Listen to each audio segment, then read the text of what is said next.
All right, let's talk progress. A lot of progress made here. Mounted the oil catch can, so it's secure. Made some 10AN lines all the way up to our valve cover. Fuel lines are already finished. Pretty cool. Waiting to put our harness on.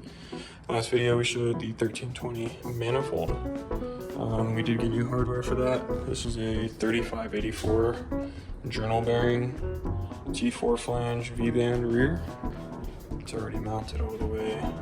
Got a 4AN feed line and a 10AN drain line. We were gonna use this turbo right here. This is a 3076. This one is T3. I do have a T3 to T4 adapter though, so no big deal. I'm not gonna use this because it's a little small, on the smaller side. So I did go like kind of one step bigger, 3584R. Finished the booster line.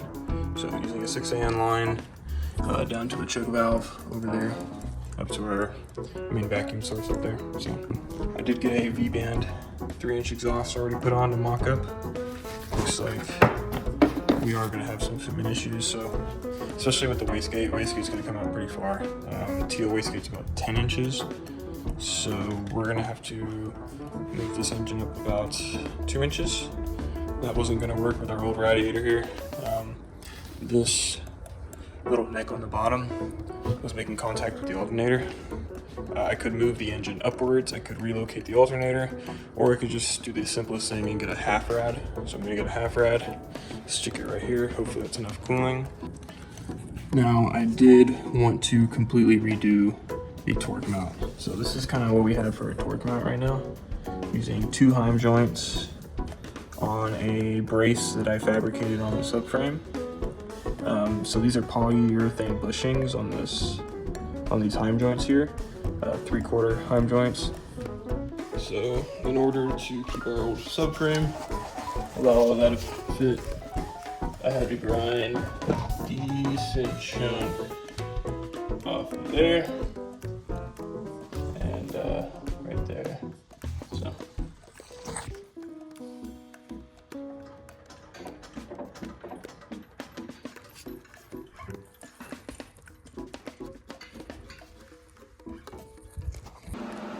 All right, everything's pretty centered.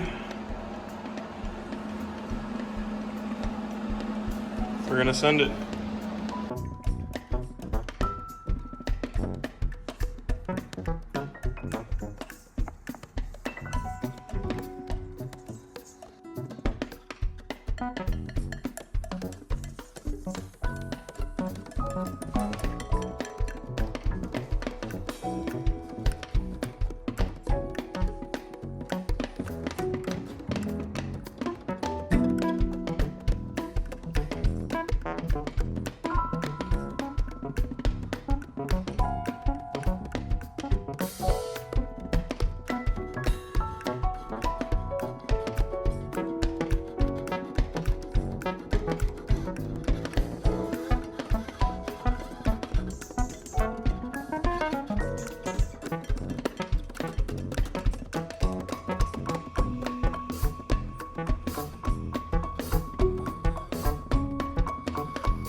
All right, we're probably gonna end this one off here. And the next one, you'll see the throttle body get put on, the torque mount finished, axles. Since I already have the harness and our conversion harness, we'll install the K-Pro module as well, and maybe even get it running, so that'll be exciting. I'll also finish the exhaust, so that should be all in the next one.